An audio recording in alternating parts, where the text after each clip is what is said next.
저희가 이제 교육을 어떻게 시켜야 되겠다 하는 그런 방향을 새로 설정한 건데요. 저희가 지금 새롭게 설정한 방향은 창의 융합형 인재를 양성하겠다 하는 그런 이제 목표를 저희는 사실 상당히 오래전에 수립을 했습니다. 지금 이제 4차 산업혁명이 화두가 돼서 그렇게 우리의 어떤 사회라든지 또 기업에도 많이 체화가 돼 있는 것이 현실 아닙니까? 근데 우리 대학은 이제 4차 산업혁명이라는 용어는 그 당시 쓰지 않았지만은 우리 대학은 전통적으로 서울 캠퍼스는 ICT 쪽이 상당히 강합니다. 예전에 소프트웨어 대학이었는데 그래서 우리는 이런 소프트웨어적인 그런 기반으로 교육을 시키겠다. 근데 단과대학은 여러 개다 보니까 ICT 분야만 특화할 수가 없기 때문에 다른 단과대학을 ICT 기반으로 한 새로운 융합적인 인재를 양성해야 되겠다는 그런 생각을 일찍부터 가지게 됐습니다. 그래서 그런 것들이 점차 이제 무르익이면서 여러 가지 결실을 보게 됐다고 할 수가 있습니다. 교수 당연히 이동이 됐죠. 왜냐하면 이제 소비자를 전공하시는 교수님 세 분이 경제학과로 오셨기 때문에 당연히 그 가운데서 좀 진통도 있었고 당연히 이제 본인들이 공부하고 학위를 취득했던 분야를 하고 싶어 하는 것이 당연한 것 아니겠습니까? 네, 근데 그 가운데서 서로 이해를 해가면서 그렇게 하는 것이 미래에는 좀 더 낫겠다. 그리고 학생들에게도 좀 다양한 학문적인 어떤 기반이나 다양성도 좀 제공할 수 있겠다는 그런 측면이 좀 작용을 했습니다. 지금은 잘 되고 있습니다. 저는 대학의 기본적인 기능이 요즘에 보면 뭐 연구와 교육과 산학 이렇게 이제 세 개로 구분해서 많이 얘기를 하는데 대학의 궁극적인 목표는 결국 교육기관이기 때문에 교육을 잘 시키는 것에 있다. 저는 그렇게 생각을 합니다. 그래서 연구 중심 대학이든 아니면 산학협력 선도 대학이든 간에 궁극적으로는 교육과 어떤 형태로든지 연계가 돼야지 의미가 있다. 이렇게 보는 거죠. 그래서 우리가 최종적인 목표를 교육기관으로서 교육의 질을 높임으로 해서 학생들에게 우수한 교육 서비스를 제공하겠다는 그 목표 하나를 세워두면 나머지 교육이라든지 또한 산학협력이라든지 하는 것들은 상당 부분 연계가 되어 있기 때문에 잘 될 수 있다 이렇게 생각을 합니다. 그리고 연구와 또한 산학협력이 활성화되면 그것이 궁극적으로는 교육으로 환류가 될 수밖에 없기 때문에 결국 그 세 가지 분야가 서로 이제 영향을 주고받으면서 아주 대학에 큰 좋은 성과를 이끌 수 있다 저는 그렇게 보거든요. 그래서 저는 세 가지 영역 중에서 교육의 질을 향상시키는 것을 최우선 목표로 두겠다고 말씀을 드렸던 것입니다. 그렇게 하면은 나머지 기능들도 잘 따라오면서 상호 협력해서 좋은 결과가 있을 것이다 이렇게 보고요. 이것을 위해서 사실 이제 선언만 그렇게 한 것은 아니고 이것을 위해서 지금 학사제도의 개편이라든지 이런 뭐 이미 아시겠습니다만은 저희는 이제 캠퍼스가 두 개 있지 않습니까? 그래서 이제 천안 캠퍼스와 서울 캠퍼스가 그 특성화 전략을 좀 달리 해봤습니다. 저희가 이제 본분교 체제가 아니고 통합 캠퍼스 체제이기 때문에 물론 이제 외부의 평가를 받는다든지 하는 것은 통합해서 받아야 되겠지만 캠퍼스가 두 개인 이상 저희들은 그 특성화 전략을 각 캠퍼스마다 조금씩 달리하고 있습니다. 그래서 천안 쪽은 예술과 디자인 분야를 분야별 특성화를 저희가 추구를 하고 있고요. 그래서 지금도 이제 천안 캠퍼스는 예술 디자인 분야에 있어서는 뭐 세계적으로 저희들이 명성을 인정받고 있다고 그렇게 생각을 하고 있고요. 그 정도입니다. 그리고 특히 뭐 예를 들면 지난번에 만화 애니메이션 학과에서는 이제 학교 기업도 만들었고요.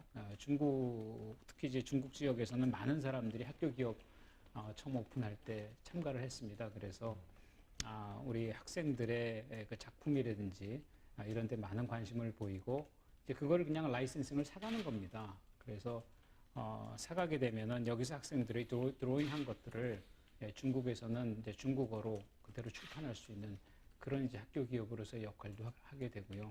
또 디자인 분야도 마찬가지입니다. 상당히 활발히 활성화되고 있고요. 서울 캠퍼스는 그런 분야별 특성화보다는 아까 말씀 잠깐 드렸다시피 소위 그 ICT 기반의 그 융복합을 통해서 저희들이 특성화 방향을 꾀하고 있습니다. 그러다 보니까 어떤 특정한 하나의 분야라기보다는 유연한 학사 제도를 최대한 활용을 해서 학생들이 예를 들면 이제 우리 학교에는 자기 설계 학기라는 것을 이제 도입을 했습니다. 자기 설계 학기라는 것은 중학교에 이제 보면 자유학기제가 있지 않습니까? 쉽게 얘기를 하면 이제 자유학기제를 생각을 하시면 되는데 학생들이 이번 학기는 내가 원하는 과목들을 지도교수의 지도를 받아서 커리큘럼을 본인이 짜는 겁니다. 그래서 내가 무언가를 하나 이번 학기에는 프로젝트 하나를 하겠다. 그래서 그걸 학점을 인정받게 하는 제도인데요. 예를 들면 뭐 역사 컨텐츠 학과에 한울이라는 학생이 있습니다. 그 학생은 우리나라 이제 박물관에 관련해서 공유가치, 박물관 공유가치라는 그런 이제 프로젝트를 자기 설계를 한 겁니다. 한 학기 동안 해서 결국은 본인 이름으로 출판까지 하는 그런 사례가 있었거든요. 많지는 않지만 점차 학생들의 호응을 얻어가고 있고 지금 활용해 가고 있는 가운데 있습니다. 지금 말씀드렸다시피 역사 콘텐츠뿐 아니라 이것을 소위 출판까지도 연계를 해서 자기가 가지고 있는 모든 역량과 필요한 경우에는 외부에서 이제 학예사 공부도 했고요, 이 친구가. 그런 식으로 본인 스스로 자기가 나갈 길을 미리 설계를 한 다음에 그것을 여러 학과에서 제공하는 프로그램들을 융합을 시킴으로 인해서 자기만의 세계를 개척해 갈 수 있는 그런 분야로 저희들이 특성화를 현재 꽤 하고 있습니다. 저희는 우리는 이제 감동을 주는 혁신형 인재, 요게 이제 우리 상명대학의 인재상입니다. 감동을 주는 혁신형 인재. 네. 이게 굉장히 모든 우리가 지금 지향하는 지향점이 다 응축이 된 간단한 몇 개의 단어로 구성이 되어 있는데요. 그럼 이 인재를 어떻게 만드느냐 하는 것이 중요하지 않겠습니까? 그렇죠. 네. 저희가 이 인재를 양성하기 위해서 크게는 두 가지 일을 하고 있습니다. 하나는 그 5대 핵심 역량이라는 것을 저희들이 만들었습니다. 그래서 지금도 이제 우리 상담 학생들 그 상담 프로그램을 우리가 이제 그 SM 챌린지라 그래서 학생 면담을 이제 계속 교수들이 한 학기에 적어도 2번 이상 하게 돼 있습니다. 그러면 그 면담 일지를 저희들이 쓰게 돼 있는데요.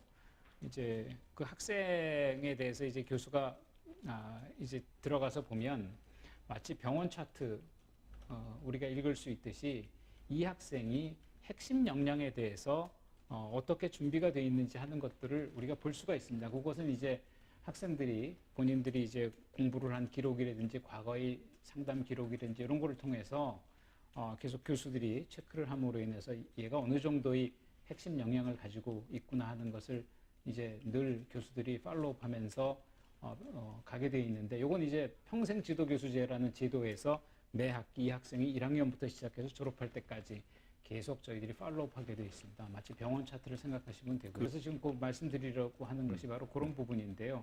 그 5대 핵심 역량 중에 인성에 관련되는 파트가 몇 개가 있습니다. 뭐 5대 핵심 역량 중에 저희가 이제 뭐 전문 지식을 탐구할 수 있는 역량이라는 것은 자기 전문 지식을 얘기를 하는 분야이지만 그 외에도 우리가 융복합 역량이라든지 그 다음에 이제 우리가 윤리 실천 역량이라는 것이 있습니다. 윤리 실천. 네, 윤리 실천 역량이 지금 회장님께서 말씀하시는 그런 이제 인성에 관련된 부분이거든요.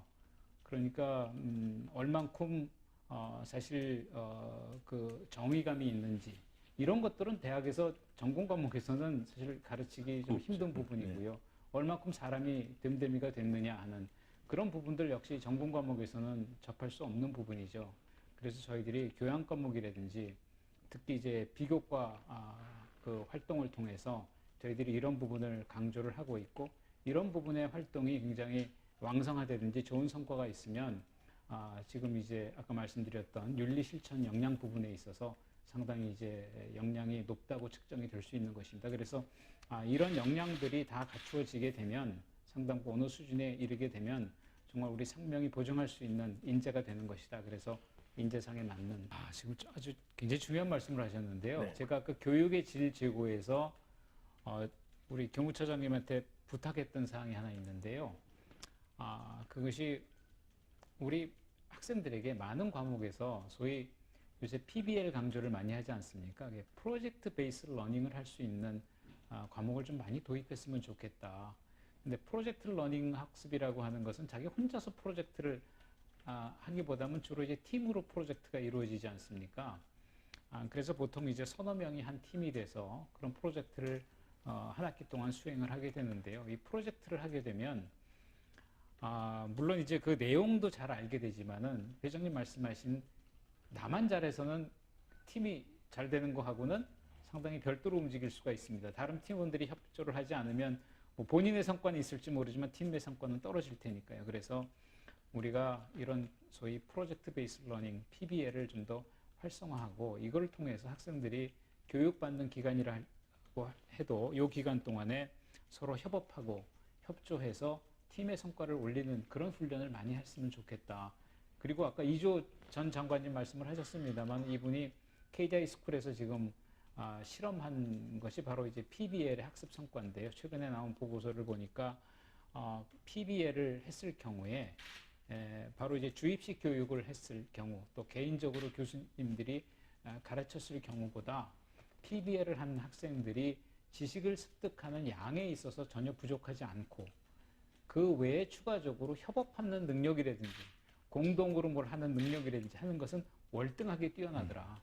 그래서 그 이주호 전 장관님은 늘 PBL을 좀 많이 했으면 좋겠다라고 강조를 많이 하시죠. 그래서 저 역시 교육의 질 제고를 위해서는 교수 학습 방법이 굉장히 중요한데 그 중에 하나로 여러 가지 학습 방법이 있겠습니다만은 PBL을 좀 활성화해보자라는 그 플립 러닝도 저희들이 생각을 하고 있고요.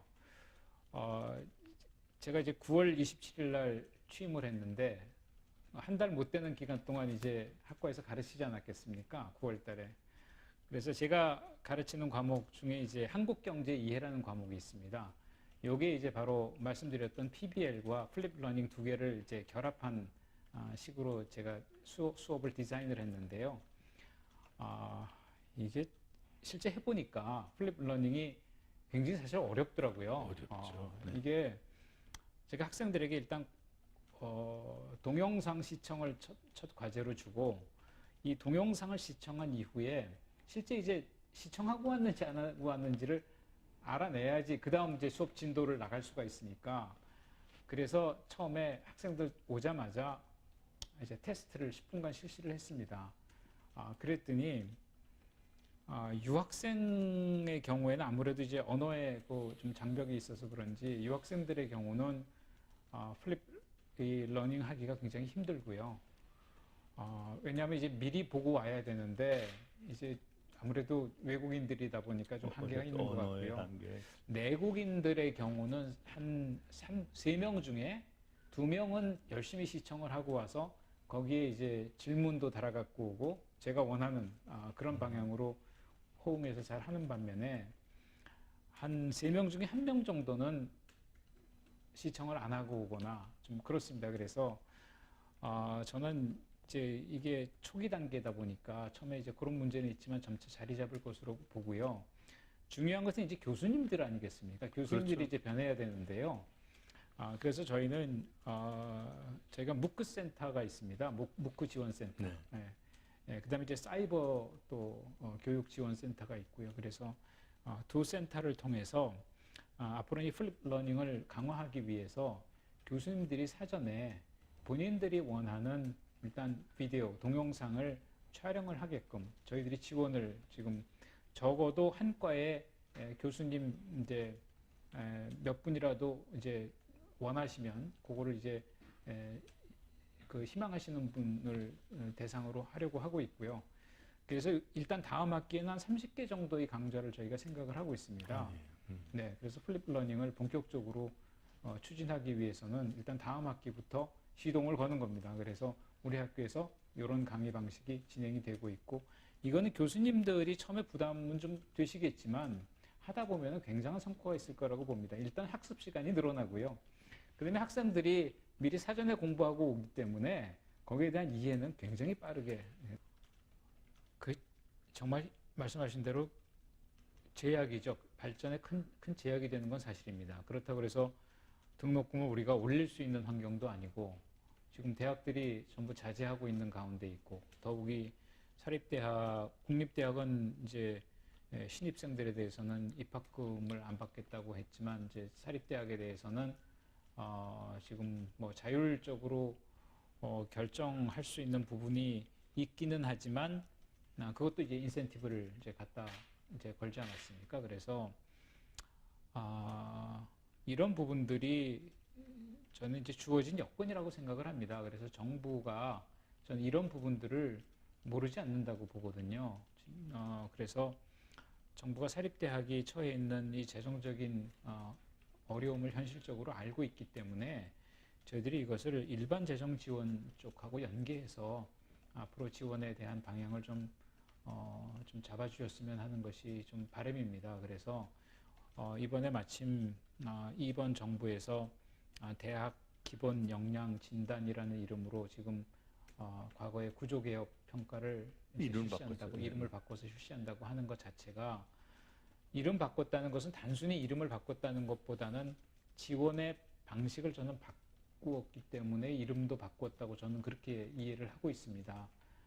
그래서 평가라고 하는 것은 결국 학령 인구가 점차 감소할 수밖에 없기 때문에 결국 숫자가 얼마든, 과거에 이제 5만 명이라고 했습니다만은 이 학령 인구 감소에 따라서 강제적으로 대학을 구조조정해야 되겠다는 것이 과거 정부의 큰 틀이었다면, 이번 정부에서는 기본 역량 진단이라는 것은 진단을 통해서 무언가를 지원의 방향을 잡겠다라는 것으로 저는 이해를 하고 있거든요. 그래서 뭐 부실대학이라든지 뭐 이런 대학은 어쩔 수 없겠지만, 기본적으로 역량이 되는 대학은 정부에서 특히 사립대학의 경우에 재정의 어려움을 감안을 해서 지원을 하겠다는 것이 이번 정부의 어떤 큰 정책 방향의 전환이 아닌가, 저는 그렇게 이해를 하고 있습니다. 그래서 일단 우리가 기본 역량 진단에서 좋은 성적을 받을 수 있도록, 그게 뭐 하루아침에 되는 것은 아니지 않겠습니까? 아까 회장님께서 말씀하셨다시피 저희들이 이제 2014, 15, 16, 17 그 많은 국고 사업 수주를 했다는 것 자체가 저희들이 그동안 쌓아온 역량을 저희들은 그만큼 보유하고 있다고 그렇게 보고 있고, 진단을 나오시는 분들도 최근에 3, 4년간의 실적을 저는 무시하기는 어려울 거라고 봅니다. 그래서 저는 우리 대학이 이번에 기본 역량 진단을 통해서 자율개선 대학 등급에 반드시 들어가야 되겠고 들어갈 수 있다고 저는 확신을 하고 있습니다. 그래서 그렇게 되면 저희들이 일반 재정 지원도 받고, 또 지금의 그 특수 목적별 지원은 아까 연구와 교육과 산학을 세 가지로 나누어서 산학은 링크 플러스로 하는 것 같고, 그 다음에 연구 쪽은 BK, 그 다음에 교육 쪽은 CK 특성화, 이렇게 이제 방향을 잡아서 이번 정부에서 지원한다고 저는 이제 비교적 저는 긍정적인 측면이 있다고 봅니다. 그리고 우리 대학처럼 완전히 그 대형 대학이 아닌, 뭐 작년까지만 해도 저희는 서울과 이렇게 수도권과 지방에 나눠 있는 중소형 대학, 소위 10,000명 이하의 대학 아니었습니까? 그래서 지금 환경에서는 재정적 어려움은 있을지라도 우리 대학이 한번 도약할 수 있는, 아닙니다. 저는 뭐 늘 학자라고 생각을 하고 있고요. 지금 우리 대학에서 제게 이제 그 총장이라고 하는 그런 직책을 주셨기 때문에 상당히 어깨가 무거운 것이 사실입니다. 그렇지만 뭐 본부는, 제가 직책은 지금 총장으로 있지만 항상 그 연구자이고 교육자인 그런 본분을 늘 저는 잊지 않고 있습니다. 그래서 오늘 저녁에도 학생들이 저녁 9시에 모임 있다고 그래서 총장님 나오셨으면 좋겠습니다. 뭐 우리 학생들로 봐갖고는 제가 총장이 아니고 아마 이제 그냥 뭐 선생님으로 생각을 하는 것이죠. 네네. 그래서 어저께도 이제 대학원생 지도를 했었고요, 이 자리에서. 그래서 틈나는 대로 학생들과의 소통과 학생들과의 강의는 공식적으로 안 강의는 안 합니다. 네. 강의는 안 하지만 학생들을 격려하고 항상 그 자리에 좀 있고 싶어 하고, 그럴수록 저는 늘 제 자신이 이제 교육자라는 생각을 늘 다시 하게 되고, 네, 그렇습니다. 그 마지막으로 드리고 싶은 말씀은, 우리 대학이 이제 통합 캠퍼스로 출범했기 때문에 지금 시급하게 저희가 행정 시스템의 일부를 지금 통합하는 작업을 하고 있습니다. 그래서 기획처도 이미 하나로 합했고요. 행정 기능도 빠르게 하나로 좀 합해가고 있는 가운데 있습니다. 근데 당장 코앞에 닥친 게 내년도 대학 기본역량 진단이라 3월에 실시한다고 들었습니다. 그런데 통합으로 저희가 받기 때문에 그 과거 3년치를 받지 않습니까? 2015, 16, 17. 그런데 본분교 체제로 운영을 해왔기 때문에 상당히 저희들은 수도권 대형 대학으로 받으면 굉장히 불리한 점이 많이 있습니다. 당연히 그렇겠죠. 재학생 충원율이라든지 이런 거를 갖다가 아무래도 지방은 불리한데, 그래서 이런 부분들을 좀 저희는 감안을 해주셨으면 교육부에 그런 바람이 있고요. 또 내부 구성원들에게는 이런 어려움이 있기 때문에 더 우리가 힘을 합해서 좀 수도권 대형 대학으로 발돋움할 수 있는 계기를 마련하자, 이렇게 좀 호소하고 있습니다.